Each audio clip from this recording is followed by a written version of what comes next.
Well, today we're going to talk about entrepreneurial instinct, and entrepreneurial instinct is really mental toughness. It's that ability that allows you to make something out of nothing. It's the mindset that allows you to take smart risks and to bounce back after failure, and it's the reason why sometimes the team that looks great on paper doesn't necessarily win. And the wonderful thing about instinct is it's universal. It's available to all of us. You don't need pedigrees. You don't need years and years of experience. There's something inside of us which knows how to survive from the day that we're born, and we're going to talk a little bit about tapping into it. So my story starts with Rita and Sunil.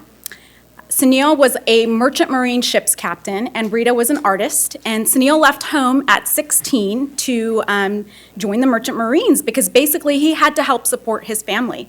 And after getting married, his wife and children joined him on the ship and lived on the ship. And his kids got older, and they realized we can't have kids on a ship. So he needed to change his line of work completely. So Sunil had managed to save up a little bit of money living on the ship for a long time and took a third of his life savings and invested it in Indian handicrafts. And he decided to move to the US.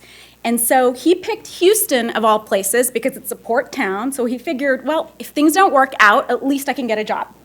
So they moved to Houston, and I mean, they were strangers to the country and strangers to the city. They didn't know anyone.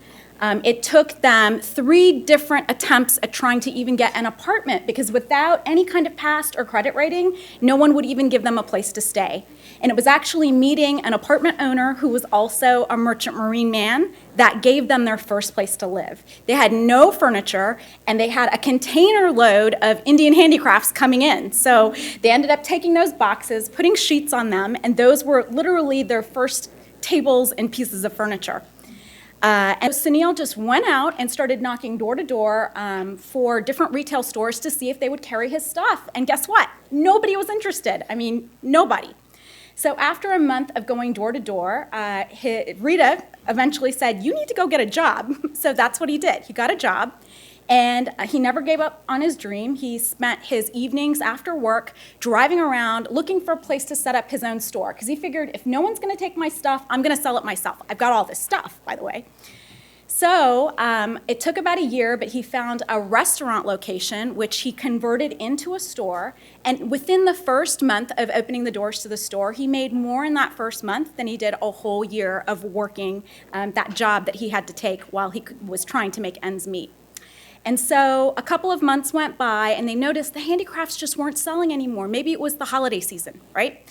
So Rita from the store noticed that people were carrying around bags filled with clothing, and she decided, oh, we need to go buy clothing. So they hopped on a plane, went to New York, to the garment district, sourced some clothing.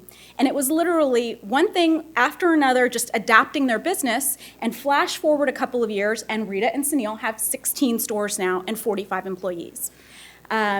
Everything was do-it-yourself. There were no loans. It was really the cash flow from the business that helped them open every subsequent store. And then in the early 90s, when the recession started to hit their store margins, they decided, we need to do something. So they set up a factory in India where they had relatives. And so the next phase of the business turned into a wholesaling business. And now all of a sudden, Rita became a designer. So all of the things she observed as a buyer for her stores helped her become a designer. And she just started designing a clothing line, which then became sold in Saks, Bloomingdale's, Nordstrom's, hundreds of stores around the country. And as the clothing business started to go into decline, Sunil started buying up real estate. So over the course of 30 years, this merchant marine ship's captain, who had a container full of Indian handicrafts, turned his one little novelty shop into a chain of stores, which then became a diversified real estate company. Again, with no plan, no rhyme, no reason, no capital. And this sounds strange. This isn't the story of entrepreneurship that we normally hear, but it's actually not so strange because there's plenty of entrepreneurs who have built their businesses off of instinct. So Tom Moynihan, the founder of Domino's Pizza, was actually a dropout. He worked as a soda a soda jerk and a delivery boy before he and his brother bought a pizza chain, which then became Domino's. So Howard Schultz did market research for coffee and found that coffee sales were actually in decline for 2 decades. But that didn't stop him. Something made him move forward and start what became Starbucks. Sam Walton had only 18 months of retailing experience before he started his company, and people thought he was nuts. He bought a failing general store across the street from one that was bustling in sales, but, he did all right. And for Anita Roddick, who started The Body Shop, entrepreneurship was really survival. She had 2 kids and her husband left, and she had to find a way to take care of her family. And so she started what became The Body Shop out of a need to support her family. So this idea that we're born knowing how to handle the greatest challenges in life is a theme that actually is running through Eastern and Western culture. It shows up in major myths, it shows up in religious texts and popular stories. Our heroes, whether they be Moses or Buddha or Dorothy, all set off on a journey. And they faced great obstacles only to find that through a rise of consciousness, the object of their desire has always been within their reach. But the conditioning that we start experiencing in life happens very early, and that's how our instinct goes into hiding. So for some people, discovering instinct means tapping into your inner nature. And for people like Tom Moynihan or people like Sunil's my father, if you didn't figure that out. Those boxes were in my first place where I lived. Some people know how to tap into instinct. For other people, they're placed in situations where it's forced to come out. And for the rest of us, learning how to tap into instinct comes through a process of discovery and practice. And so here's the thing. It's not just that you're born with it or you're not born with it. Entrepreneurs are born and made. And so we're going to talk about what is available to all of us, and it's the survival skill that's just there. And we're going to talk about how to tap into it for entrepreneurship and for monetary gain. So the idea of tapping into instinct is learning how we're wired so we can better understand our physiology, our strengths, and our innate capabilities. And to do this, it's really in 4 steps. So understanding your physiology and your innate capabilities to take risks comes down to 1, learning the rewarding risk equation. So some people are just born knowing how to take risks, and for the rest of us, there's actually something that we can learn by watching how they behave. The second is mastering the traffic light in your brain. So whether you realize it or not, you're driving all the time. There's a light in your brain that actually dictates whether you're motivated or demotivated, and managing that capability holds an essential power in your ability to use your instincts as an entrepreneur. The third is to build a bias to action and adaptability. And finally, it's preparing for an evolution. I mean, we've heard other speakers today talk about failure and how success comes after failure. And so rather than just planning for something that's going to fail, we're going to talk about a different mindset or way of conducting business, which is planning for an evolution. So risk.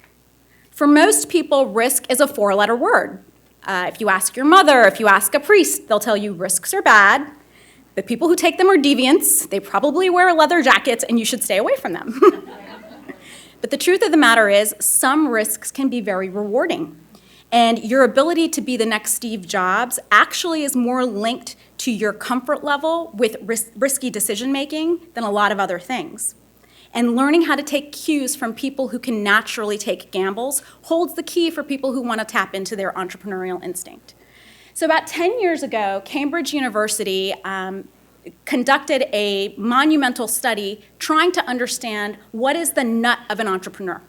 They took 2 groups of people, corporate managers and entrepreneurs with equivalent years of experience and equivalent IQ, and they put them through a battery of tests. So fMRI scans to the brain, personality tests. And what they found is with the corporate group and the entrepreneur group, when they gave them questions of, here's some information, answer this like a smart person, both groups answered the questions in exactly the same way.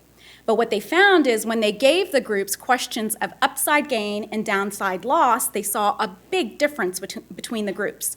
The entrepreneurial group started experiencing activity in a side of the brain called the reward pathway, which the corporate managers did not experience. That activity is actually linked to impulsivity. Impulsivity, when you translate that into business, it's actually a bias to action. Now, the other thing that they found that was very different between the two groups is the entrepreneurial group tested higher on cognitive flexibility in a battery of psychology tests. So cognitive flexibility, actually, when you translate that into business, is adaptability. So, long story short, what's the difference between smart, experienced people who are corporate managers and entrepreneurs? The ability to take risks. The ability to take risks can actually be learned, and it's an equation. So it's the combination of a bias to action and adaptability.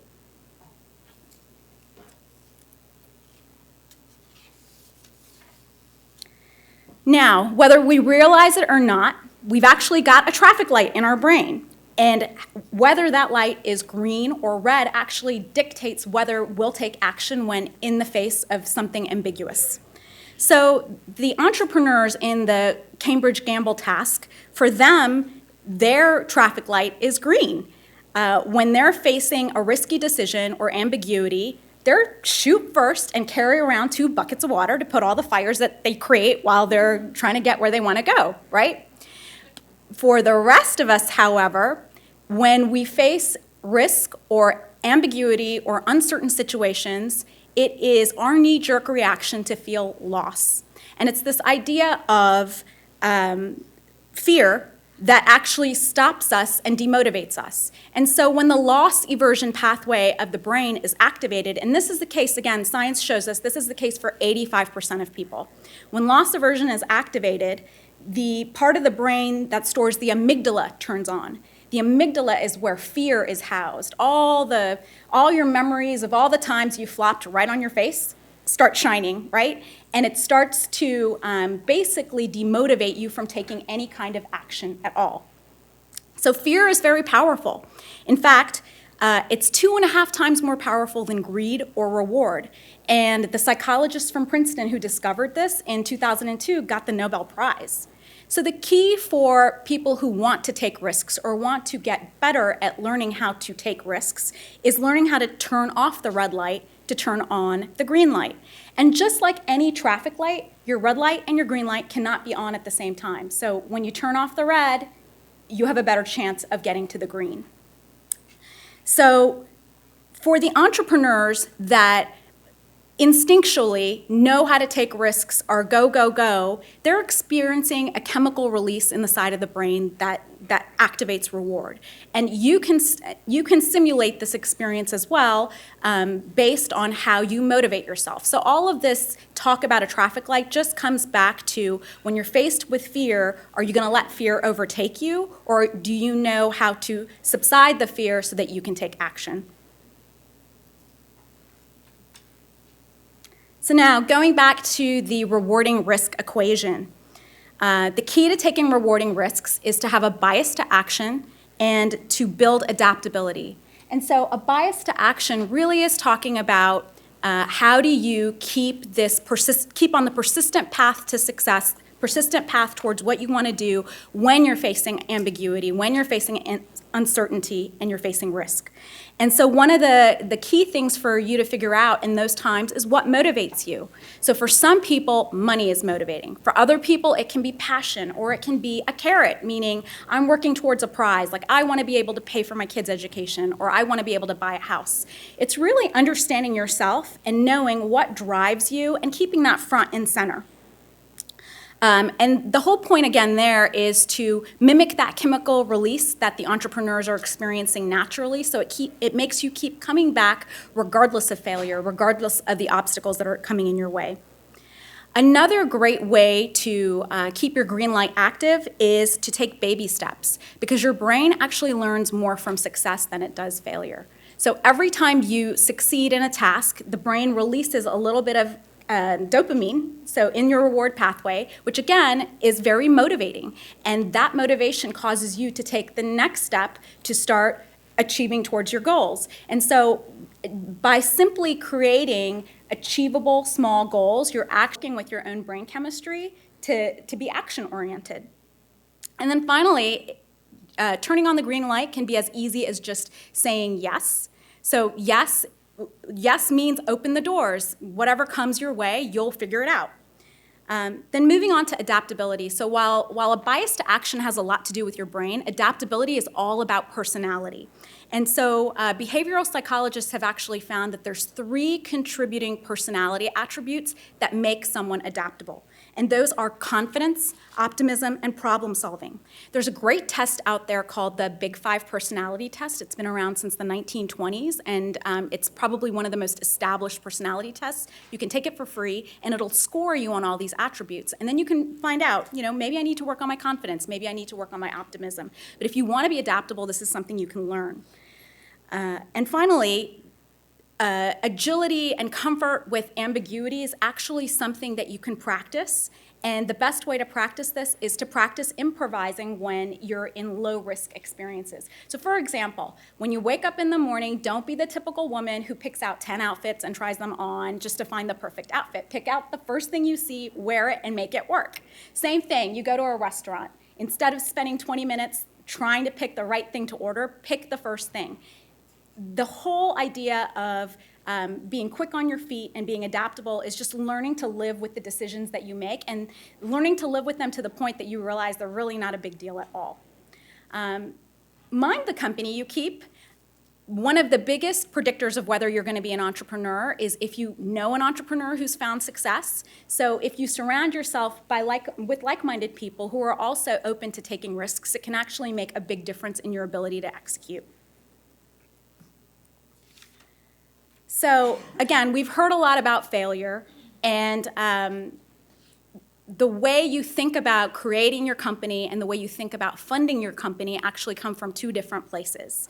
So when it's time to create a company and work through proof of concept, you should put action over planning.